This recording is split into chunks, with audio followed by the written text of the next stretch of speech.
I'm Stacy Grinsfelder from Blake Hill House. And this is Devyn Caldwell from Our Philly Row. We're the hosts of True Tales from Old Houses. Hey, Devyn. Hey, Stacy, how are you? Good.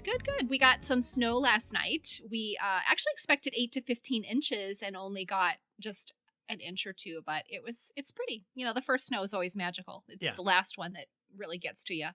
Yes, it is. We're hoping for snow this year. We had none last year. Really? No snow at all?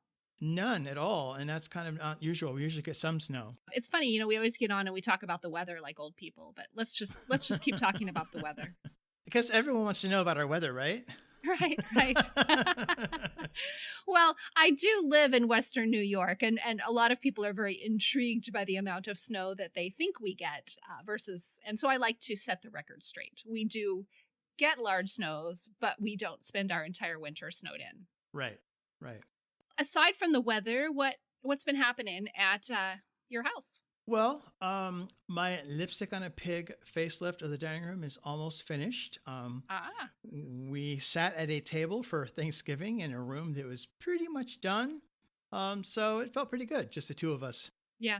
I think I remember you were waiting on doors. Is that right? You had the cabinets, Yes. but you were waiting on doors? Okay, because I saw a picture, I think, on Instagram, and I could see the doors in the background, and I thought, ooh, they got them. They got the doors. Yep, we got the doors. Unfortunately, I drilled the holes wrong for the handles on one of the doors, so I have to go back and buy another door. Can you just putty them? Can you fill them, or are they? No. And honestly, this is IKEA, so they're not very expensive. So it'll just be easier to go buy another door. Yeah. When we had our kitchen done, we actually did hire that project out, and the person came through and drilled several of our drawers incorrectly for the handles. Yeah. So we had to wait for new ones. But, you know, in the scheme of things, it's no big deal. But it is kind of a bummer when you realize, we did it wrong. It is. So all of the handles are wrong except the two doors, the handle's in the wrong position. And so it does stand out, but you know, we'll live with it for now. Yeah, you'll fix it. You'll get there. Speaking of projects, you just finished a big project. I did. And I am so relieved. Let me tell you, I just finished. I mean, it's just a decorating project, not saving lives here at Blake Hill House. But this room is kind of crazy. It's my living room, and the dimensions are, if you can believe it, 20 foot by 26 feet. It's huge. It's huge. And it has a big built-in bookshelf. It has a built-in bench. It has gigantic fireplace. Yes. Yeah, the fireplace is taller than I am, and I am an average size person. I'm not particularly short, nor am I particularly tall, but this fireplace is taller than I am. And there's just a lot going on in that room. So it was mainly a painting and furniture rearranging and, you know, some changes. But I have an article. Well, I have several articles on the blog, the Blake Hill House blog. So if you'd like to see what I did to the living room over the past, I don't know, 6-9 weeks. I'm trying to remember how long it took. It took forever. You're welcome to go over to my blog and see it and let me know what you think. It's definitely worth a look because I thought the pictures came out really beautiful. Thank you. Actually, a funny thing is that, you know, when I was in the thick of it, I'm just doing things and, you know, kind of just trying to get it done. And then when I took the pictures and really got a chance to kind of look at them in that little view of how I would show it to other people, I thought, wow, this is kind of cool. Definitely. All right, so we do have announcements today. I'll start, and I just want to let everyone a little update about the merchandise from the fall fundraising merchandise event. It's on order, and I've heard back that it should be in this week, so expect to receive your invoices if you ordered. You can expect to receive an invoice sometime this week, and then we'll ship as soon as we receive payment. I am so excited about this. Seriously, I wear my hoodie all the time. In fact, probably people get sick of seeing me in that hoodie, but it's so soft and comfy. And I can't wait for people to get their merchandise and to hear what they think about the tees and hoodies that we offered this year. So the last episode, we talked about providing some concrete ways to support our community during the second wave of shutdowns due to the pandemic. Right. And we kind of had to, none of this is revolutionary. This all came around during the first wave of the pandemic. But as far as something that you can do right now, one excellent way to support local businesses is to purchase gift certificates as a holiday present for someone you love, or maybe for someone you just tolerate, whatever. I'm not judging. Anyway, gift certificates offer an immediate source of income for struggling businesses. And the big box stores are doing just fine. It's the small businesses that really need the help right now. Right, it's true. And by purchasing a gift certificate to maybe even, we have a small town movie theater and we can get gift certificates to the movie theater, and they really struggled. And it's just a fun way to support the community. Buy a gift certificate, and also you'll be able to check a few names off of your holiday shopping list too. What kind of small businesses do you have in your immediate area? Are you thinking restaurants, or are there other little? We have some, well, Philly's a bit of a food town, so we have some amazing restaurants. We didn't even know when we moved here that the neighborhood that we moved to, we're very close to some of the best restaurants in town. But there's like lots of there's some gift shops and such around here, which are they're pretty amazing. And I'm very pleased to have them in the neighborhood. We don't have many chain stores in the neighborhood, which I love. Mm-hmm. Yeah, good. So you got some options right outside your door, it sounds like. Yeah, pretty much. Last announcement, I guess. I mean, it's hard to believe that you and I are on our last 2 episodes together of True True. Tales from Old Houses. I'm starting to get sad, Devyn. Oh, me too. In the beginning, I was just all, go, go, go, figure it out, be a problem solver. And now, of course, the reality of the fact that you won't be my co-host next season is setting in. But I wanted to.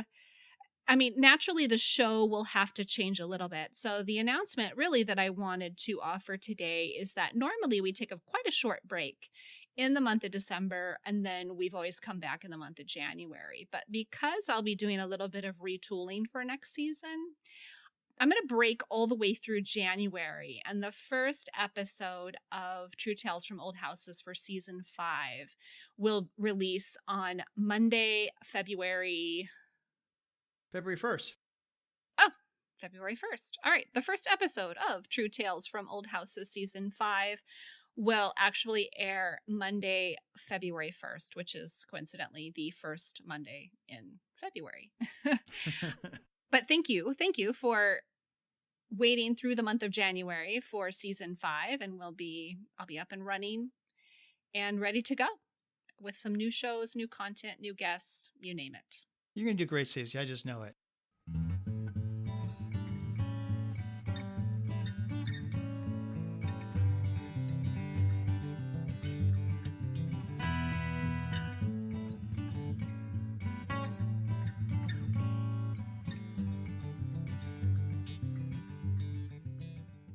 Devyn, we do have a question today, and I'm looking forward to your answer as always. And the question is, how do you decide what to work on yourself and when to hire out? That's a great question. When that question came up, and the first thing I thought about was, as a DIYer, I want to do everything myself. But as I've gotten older, I've come to realize that's just not the smartest thing to do at times. I think the first thing I want to determine when I need work to do is how good is my skill sets versus somebody else who's a professional. I have my limitations, and there are definitely things I do not want to even try. There's a reason people are professionals and do this for years and years and years. And then the other side of that too is how much is my time worth versus hiring a professional? Because sometimes I can hire somebody to do it in a few days where it would take me months. And especially if there's more than one person on a crew, I think about how quickly they did some of the structural work in our house. And although I could have done some of that work, it would have taken me so much longer. Right.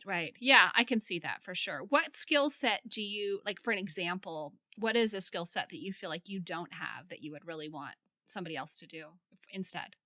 Honestly, plastering. And I know that that's something that I should learn, and I probably will learn at some point. But I think plastering is definitely a weak point for me. And then obviously anything structural, like I need to have some floor joists sistered in, and I'm not going to do that. I'm going to let somebody else do that work. Right. Okay, that makes sense. I think I'm pretty similar. I think it comes to safety for me. So there are things like electricity, for instance. I don't do my own electrical. On occasion, I'll reinstall a light fixture that we've taken out. But in this particular house with its very old and finicky electrical, I do not do any of that. And I actually strongly discourage my husband from doing that as well. We we have a list. What I usually do is if I'm getting ready to do something, a larger project that includes electrical, I write down everything I want to have done, but I also over the year have probably kept track of little things that I can add on to that project for the electrician to do. Sure, have them do several projects at once. Right, exactly. That way I'm only calling the electrician in one time for several projects versus calling them every single time I need a project. Most things are not an emergency, but of course, if you do have an electrical emergency, take care of that right away. That's not something that is not something that just goes on your someday list. That's a right now list. Especially with old house wiring. We were very fortunate because our house had been partially updated when we bought it. And then, of course, we had to finish the updating to get insurance. We couldn't get insurance with knob and tube. So our entire house is all modern electric. And I'm familiar with modern electric, so I can do a lot of the basics like switches and light fixtures and outlets and such. And even run some stuff. It's not a problem for me. But when it comes to the old stuff, the old knob and tube, I just don't want to mess with it. Right. I don't blame you at all. Yeah, modern is so different. We have modern electricity, well, in variety of places in the house, but in particular, we have it in the kitchen because we had the kitchen completely, gutted and redone. And so there, I feel very comfortable fixing or rewiring outlets, lights, light fixtures. Yeah. No big deal because it's so straightforward. But my gosh, when you're talking about places where there's no ground wire and you open it up and you're like, oh, I do not even know what they did here. And the wires are so old, you can't tell which is the hot and which is the neutral. Yeah, I don't want any part of that. I do not want any part of that. And I would strongly encourage, unless you are an actual electrician, that you also perhaps hire that process out as well. Yeah, agreed. But yeah, so safety, I guess that was my long-winded answer to talk about safety. I don't generally do things like roofing because my roof is over 20 feet high. So that would be dumb, for me to Yeah, my roof is like 35 feet in the air and I am not climbing up a ladder to get there. Yeah.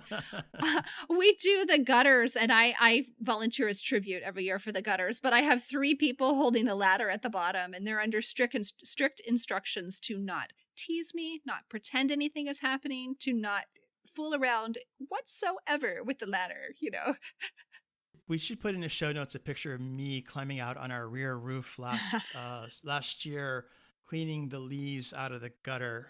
Actually, unclogging the downspout is what it was. The downspout gets clogged up, and so I had to climb out a window onto the roof and do it. And it's nerve-wracking because it's a good fall, and so Yeah. We'll put a picture. We'll put a picture on the show notes. It's kind of hilarious. I'd love to see it. I might actually have one of me on the ladder too if I can find it. We'll see. That'd be funny. Dueling ladder pictures. Everything else, I guess I do try to learn to DIY as much as possible. But you're right about the cost of your time. Sometimes you simply don't have the money to hire somebody, and your time has to be worth the money. But other times, it is nice to have somebody just come in and do something in 2 days that it might take you 2 or 3 months to do. As always, your mileage may vary. Everybody has a different threshold of safety and pain and discomfort. That's true.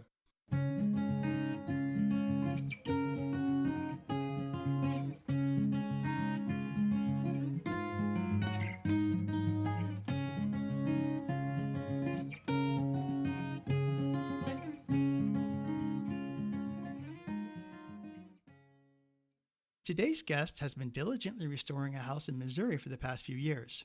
She is not your ordinary renovator. Using her eye for photography, she has documented the Victorian details of her home in stunning photos. Her talent for taking amazing pictures of the most mundane of things has made her a favorite follow for both of us on Instagram. So sit back and enjoy our conversation with Carolyn Fuller, also known as Lady Ducart. I'm Carolyn Fuller, and I'm currently in the process of restoring an old house that was built in the 1880s in Carthage, Missouri. I'm doing it on my own, and I've been at it for almost 2 years now, and starting to see the light at the end of the tunnel. But it's a lot of work. We're so excited to have you here on the show, Carolyn. We've been looking forward to this, and you're somewhat of an enigma. In what way? We're just really interested. We're like, oh, she's so mysterious. But a lot of people know you as Lady Dukart on Instagram, and we'll make sure and put your handle on the show notes so people can find you after the show. We're really glad to have you on the show today. I wanted to say that I first discovered your Instagram account, I guess about almost 2 years ago, fall of 2018. And I was captured by how much original house there was. You're in the middle of this restoration. And, I knew that parts of the house had been dismantled, but there's so much original there that was just kind of mind blowing. And it's so beautiful. And then on top of that, I was captured by your photography and how you're able to take, the mundane and turn it into the beautiful, picking up on the highlights of details. And I just wanted to compliment you on that to start off with. So I'm going to ask you, how did you come about your house? So, this has been a dream of mine since I was a kid. I know probably a lot of people are going to say that on the show, but yeah, I've really thought about it for a long time. And I have I've owned one house before this, and it was also an old Victorian from the 1890s. But I didn't really restore. I did a half bathroom renovation, but that was really the extent of it. And buying that house, it had recently been restored by the previous owner. And I just remember hearing about his story and how hard he worked. And I just really admired that. So I always thought in the back of my mind, like, how crazy would it be for me to take something like that on? And so like fast forward a couple years, I knew when I was looking for another house that I really wanted to find something that I could pour myself into, that I could play a part in preserving and restoring. And when I came upon this house, something about it, I knew. I think, it's what you had mentioned, all of the original details. For the most part, the house had been untouched. When I came into it, it had been vacant for about 30 years. Wow. Oh my goodness. Yeah, which that's a great thing. And it's also a bad thing for a house, because a lot can go wrong. So I knew coming into it that, everything would need to be redone. Any of like the functioning systems such as AC and water, it would all need to be looked at thoroughly. And in the end, it was all redone, electricity.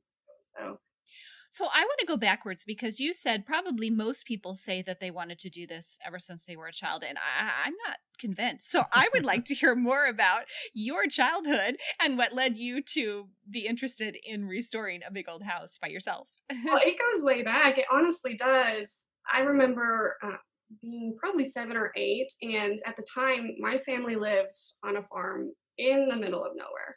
I think the population of the town was 40. Wow. We really didn't go to town that much. So my big thing was riding bikes. And what I would do is I would ride my bike down that dirt road, and there were a couple old abandoned houses on that road. And I remember like going into them even as kids, and I was just fascinated. I think then my imagination really played a part in helping me. I would have all these stories about these houses and the lives that, walked through those halls. So I think that's where it started. And as a teenager, really developed. I got more into photographing the abandoned spaces. So that's where that passion of mine started. But I also was kind of a nuisance. I had the cops called on me a couple times as a teenager just because I didn't care. In my mind, I just thought, well, nobody else is paying attention, so I might as well get in there. And teenagers are invincible, so I can understand why you would. Were you shooting with a film camera or with a DSLR? Well, I think it's kind of funny, just the timeline in like my life. So I started digitally, but then I went to school for photography. So in college, that's what I studied. And that's when I really got into film. I became more like obsessed and interested in the older techniques. So I started shooting film and doing some large format stuff, developing my own work. And most of my projects in college were focused on older homes or abandoned spaces. Very cool. Now, looking back, I know a lot of college kids kind of gravitate towards that, but you love what you love. That's right. You said that it hadn't been inhabited for 30 years. So do you have history on this house? Like, what led it to be empty for 30 years? I'm just so curious. That is actually part of it that I'm not sure of. I do have history on the house, but it stops after a certain point. Uh, so there is, like, from the mid 60s to when I purchased the house, I really don't know that much about. I kind of know about like, just vaguely, the two owners prior to me, but nobody had lived in it. It had, before I bought the house, this is kind of weird and crazy, but the owner right before me, it was a set of brothers, and they bought the house as a restoration project. And I guess, unfortunately, one of them passed away, and the other one just couldn't maintain it. I think he lived out of state. But the craziest thing is, before them, it was a set of sisters that bought the house to restore, and the same thing. I really don't have a lot of info on them, but I do know one of them passed away and the other one couldn't finish it. So for me, it's really important that I finish them, for myself, but also for them. I kind of just like feel those lost dreams within the house, and I really want to see it through to the end. And what was the state of the house when you got it? Did you have like roof leaks or? The roof actually had been replaced like 7 years before I bought it, which I know that's not brand new, but it was still, and that's still the roof I have on it now. But yeah. I mean, the roof is the most important thing on a house because you got to keep the water out. Exactly. And I can tell there's evidence that it must have had a lot of leaking issues, at some point, because the floors, I mean, even on the main floor, there's a lot of water damage, which, I think that I can restore the floors. I'm pretty hopeful about it. But yeah, you can definitely tell that there had been a bad roof on it for a period of time. The last owners had done some restoration or started some restoration, so they had done some disassembly. Because I looking at your Instagram, I saw like photos of like doors had been taken off and some of the walls had been opened up. Can you tell a little bit more about some of the extent of that? Or Absolutely. Most of the upstairs, the plaster had been demoed, which I'm sad about because I'm a big plaster fan and I really wanted to keep as much as I could. But you can't keep what's not there. And so in doing that, they of course removed some of the trim. Some of it's labeled, which I'm really thankful for. Some of it's not. So I currently have this huge pile of woodwork in my basement that I refer to as my puzzle. Like, I've started to try and piece things back together slowly, and it's tough. I mean, I know the house pretty well by now, where I can kind of match, a baseboard profile that I know goes in this room, because they're all different, of course. Nothing's the same. But yeah, it's a little bit overwhelming still. But really, that's all. They had really just done demo work and I guess replacing the roof at the time. So nothing had really been added, which I'm happy for, because I don't know what their plans were. I don't know if they were planning to keep things original, like I'm trying to do, or close to original, trying to replicate, or if it would have just been a modern renovation. It's hard to say. How big is this house, Karolyn? 2,800 square feet. Nice size. It's a big house. Yeah, for one person, it's huge. I think it's a normal size house for like a modern family, but for just one person, it's a lot. I always say, like, with my next project, maybe I won't pick something as big, because it can be a little bit overwhelming to just go through the list of rooms and figure out like what I need to do in each room. So to what extent are you doing work, DIY work, and hiring work out? Well, most of the work that I've hired out is already done. So from here on out, it's just me, unless something huge comes up. I am pretty determined that I want to learn everything that I can, but there's also limits. Sure. Or things that I'm just not interested in, like, trusting myself with, such as, electrical work. I'm a paranoid person, so I really don't want to burn the house down. And same with plumbing. I always worry about leaks and something going wrong on that front. But I should, maybe eventually I'll get braver and tackle those things. But for now, well, some things are just worth paying professionals for. So I don't blame you for not wanting to do everything. Yeah, I think so. But really, everything else is cosmetic from here on out. So I'm planning to do that all on my own. That's great. What's your approach? Do you, like you said, you have a pile of your puzzle in the basement of all the woodwork. Do you just work to your motivation and interest in the project, or are you going room by room, or how are you tackling this whole project with the cosmetic changes on your own? I'm kind of all over the place, which may not be the best approach, but for me it works. That's just how my brain processes things. I'm with you. I am so with Yeah, you. same Yes. here. Really? Okay, good. I just started a room in my house last week that I had never even thought of getting done for the next several years. And just like, let's just do this room now. Yeah. I saw that. Was that your dining room? Yes. Yeah. Yep. I love that. Yeah. So I don't know. Right now, I'm just kind of going on a whim. I would like to get the kitchen done. I do have priorities, like priority rooms. I've gotten the bathrooms to a good point where they're functional. It's just finishing them out, which I know ends up being the part that takes the longest. But the next priority is kitchen and floors. Just overall, all the floors in the house really need to be redone, apart from the bathrooms, which I've already tackled. Speaking of bathrooms, the one that you did in pink is gorgeous. You got to tell us what color pink that is and whose paint it is. That is, I actually had it, I can't remember what I took in to have them color match, but it ended up coming up as Castilian Pink by Valspar. Okay. I'm a Valspar girl. Oh, sorry. Oh no, wait, I have to hear this. This is great. Let's listen to the train. This is so Missouri. I really want this in the podcast. Oh, trust me, it might happen again. I've been a little bit worried about it. And it's funny because right before I connected with you guys, of course, of all days, today is the tornado siren day. So they're testing it. There's always something weird going on at my house. My neighbor he's always either leaf blowing or mowing. And the other day they were paving my road. I was like, why do they do this on the days I record? Why? Let's take a short break here. We want to take a moment to express our gratitude to all of you for listening to the show over these past 4 seasons. Yes, thank you for all your support for True Tales from Old Houses. We appreciate every rating and review you leave and every single time that you share the show with the people in your life, in person or on social media. All of that helps new listeners find us. And your monetary donations via the link on our website and your participation in the fundraising merchandise event help ensure that True Tales from Old Houses continues to improve and provide the best content for old house lovers like you.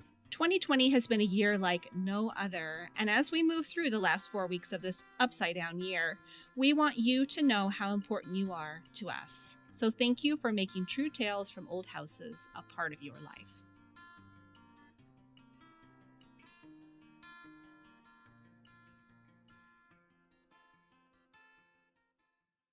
What's your inspiration? I mean, do you have particular designers or time periods or anything that appeal to you? That obviously you're artistic, you see things in a way that not everybody sees them, so I'd like to know what goes through your brain when you're picking colors or thinking about what you want to do at this house. It's just kind of everything.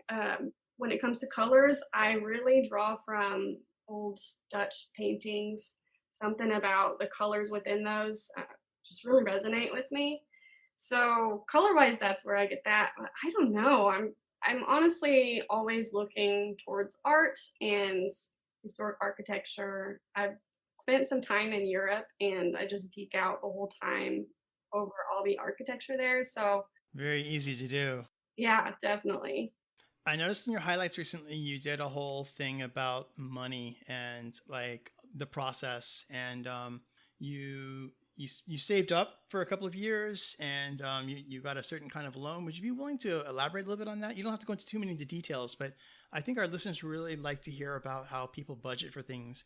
And I know that they're unique to individuals, but I still think it'd be really great if you could share that with us. I'm happy to share. For a long time, I was really private about my situation. And then I just realized, why am I doing that? Because people ask me all the time. And I think about before I jumped into this, it was terrifying. And I wish that I had had somebody to refer to with those answers. Not that I have the answers, but, it's good to see different ways people approach it. So for me, what I did was I came to a point in my life where I was kind of in transition from, I used to live in Indiana and I moved back to be around my family. So for 2 years, I actually found myself living in my parents' basement again. And I decided to take that opportunity to save my income. So it was really an aggressive approach, but I was able to save, 80% of my income for the most part for 2 years while I waited and found to find the right house because I knew that this was something I wanted to do, but I was just waiting for something to come on the market that, A, I could afford, B, that I loved, C, was close enough to my family. And when it when I finally did come across the house, which of course didn't end up being on any website, I just happened to be driving through this random town and turned a corner and saw it. I, got all the details. It ended up that the house was for sale for 59,000. It had been on the market for a long time, and I thought, well, I could probably afford that, but it's also going to need a lot of work. Yeah, it needed new plumbing, everything that you could really think of for a house to function, it needed it. So I did have some money saved up. I knew it really wouldn't be enough to front those costs because those are big ticket items. Yeah, they are. So I started looking into renovation loans, and I think there are a couple different routes that you can go down. The one that I ended up landing on was the Fannie Mae Homestyle loan, and it's it's a big pain. It is definitely hard to attain. What you have to do is you have to figure out what you're needing funding for within the house, and then you go and you get your bids from your contractors, gather them all. You also come up with your improvement plan to pretty much present to the bank, and and then you come up with your final number for what the loan's going to be, and it's all bundled into one. So my mortgage payment includes these extra expenses right now. Right. And all along the way, there's checks and balances, there's inspections, which has been actually a great thing because this is my first time doing this. So to walk through it with an inspector, yeah, it's a pain that we've got to jump through these hoops with my contractors, but it also gave me the reassurance that things were being done right, and having that explained to me, what about this was right or what about this was wrong. It was actually super helpful. My total loan ended up being about 111, and in the end, you get an appraisal at the end, and it shows what your actual value of the home is, and I'm well beyond that now. So it was hard work, but I think that it's going to be worth it. Not that I'm planning on selling the house. I'm glad you said that about the home inspector because I do think that it's very important to have that walkthrough with someone who can see whether the work is being done correctly or not. None of us want to pay extra for things like that, but it's a safety issue. It's the difference between, having your house and maybe not having your house anymore. So I'm glad you brought that up. And I was really fortunate. And I do want to also say my contractors that I ended up with, they were really great and I did trust them. But there's just it did help to have that extra blanket of security because yeah, there are people out there that might take advantage. So I think that's Right. a good option for people nobody really was in my scenario, but in scenarios similar where you've got a big project and you need some extra funding on top of the home purchase.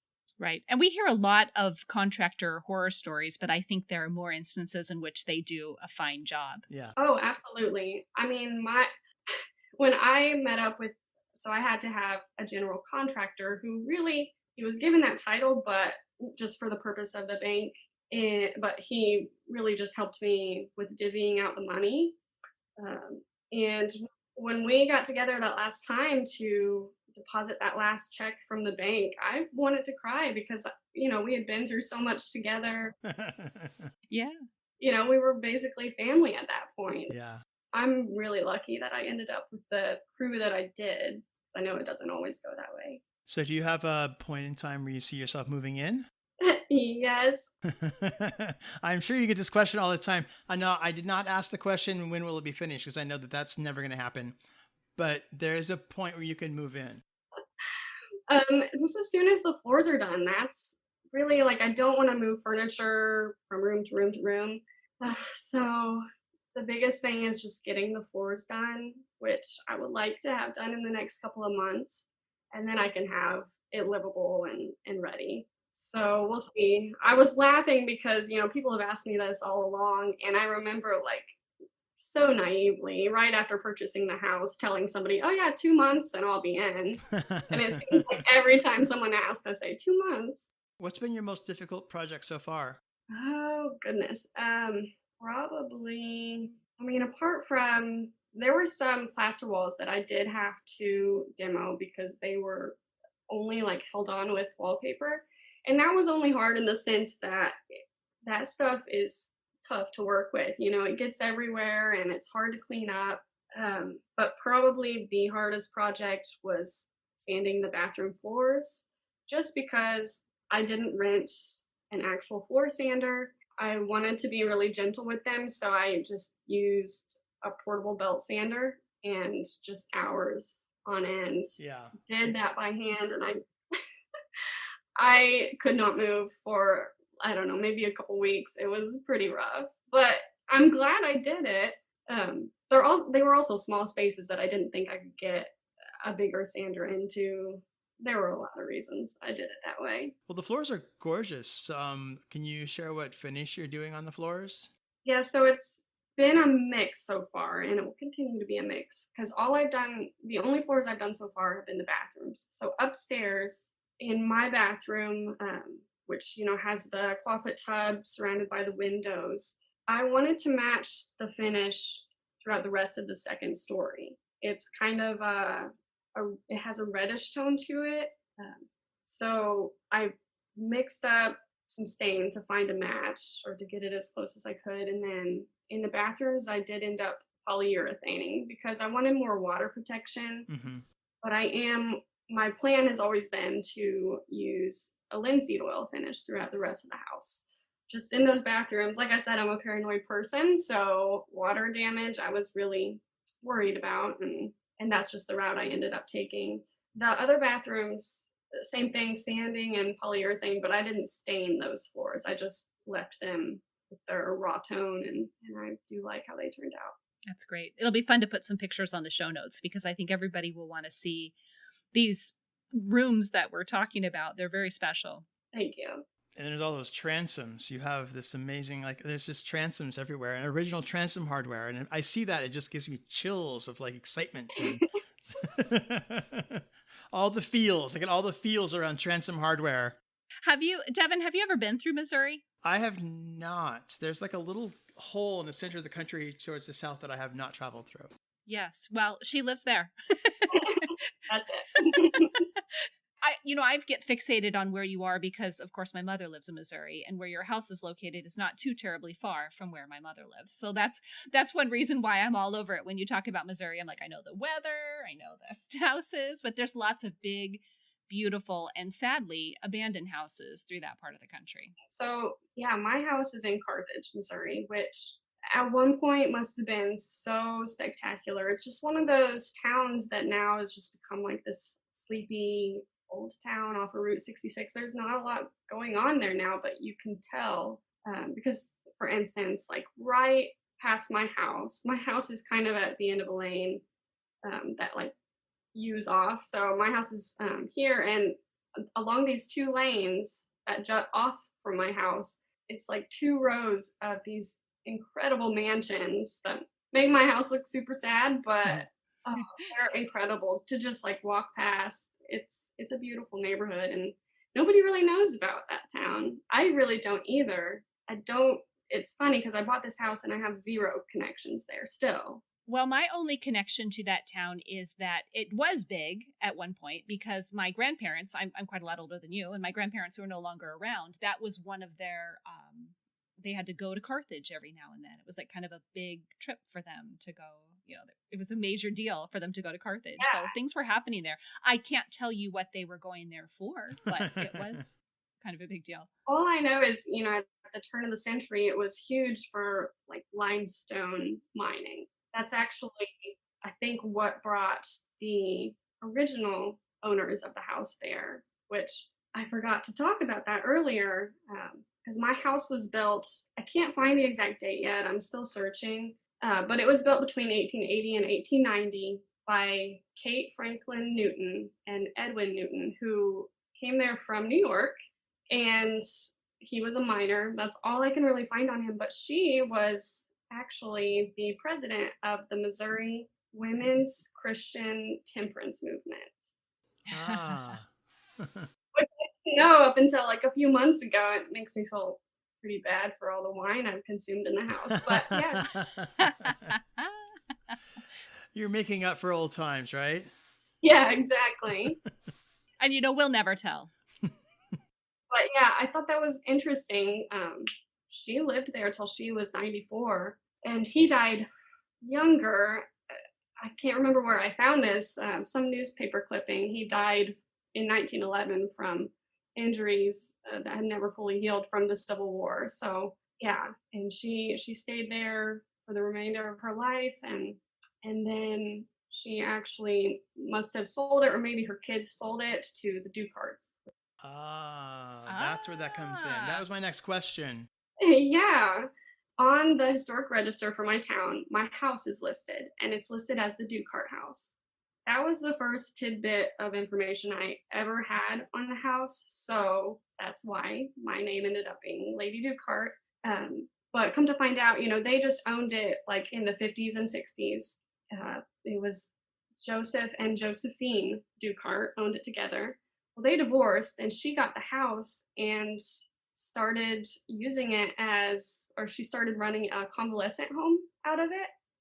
And I found this out through going through all these old newspapers and coming across, all of these individuals, and underneath it said, passed away at the Ducart convalescent home.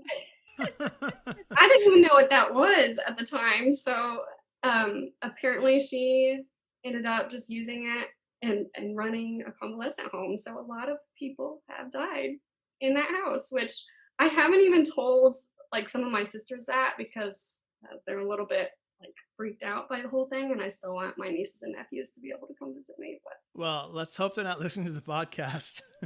What? Yeah, tell them they can't listen. Can't know.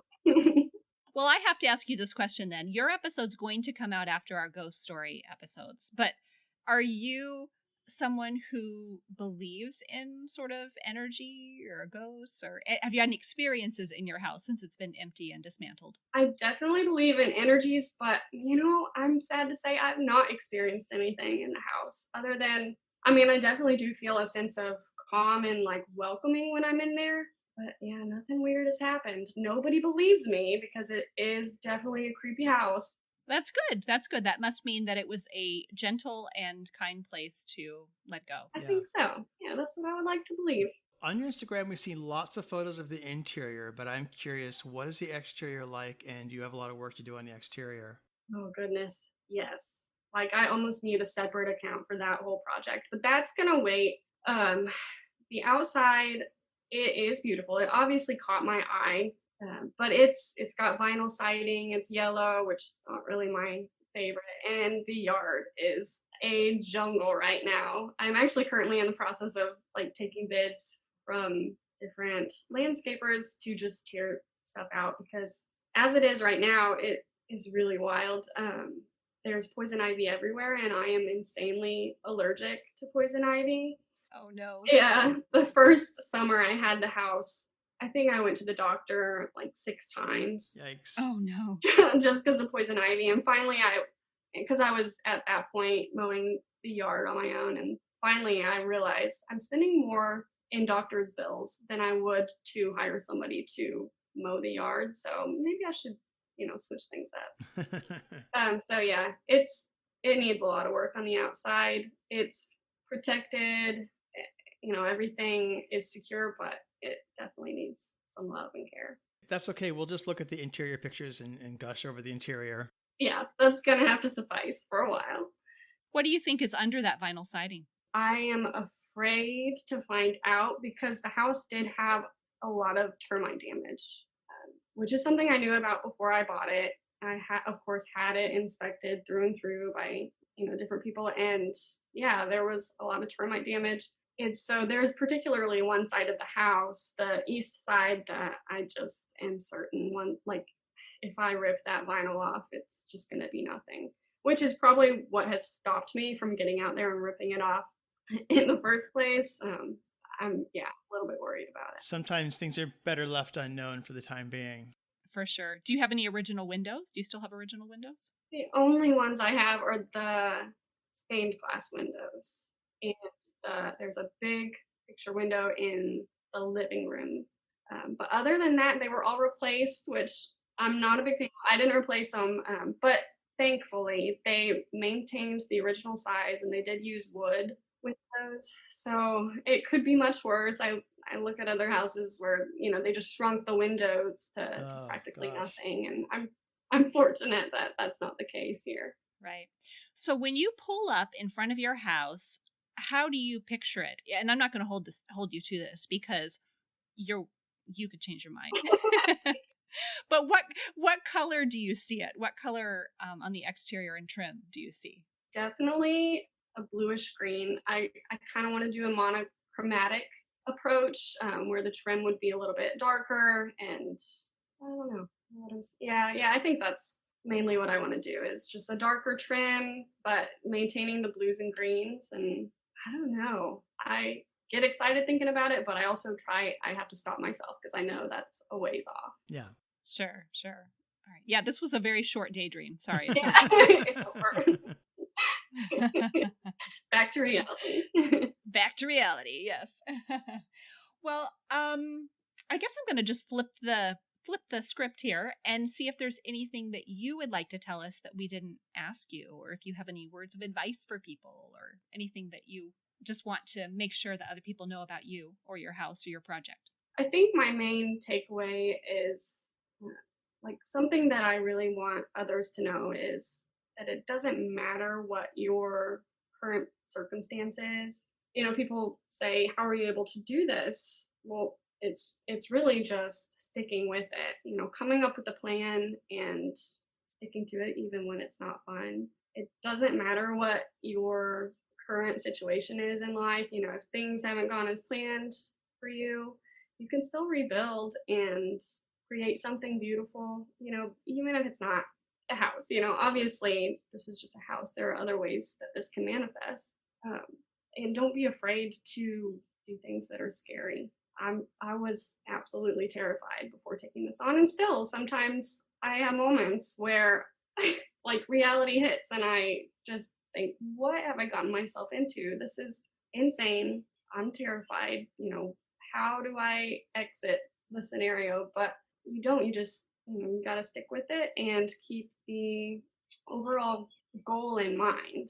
Big picture. Yeah, the big picture. And I think beautiful things can come from that, even if you fail, because I mean, you're going to fail. I fail constantly, but that's how you learn and how you grow as a person. And I think ultimately that's what attracts me to this project. That's what keeps me coming back, is that I have just grown so much from doing this and from tackling it.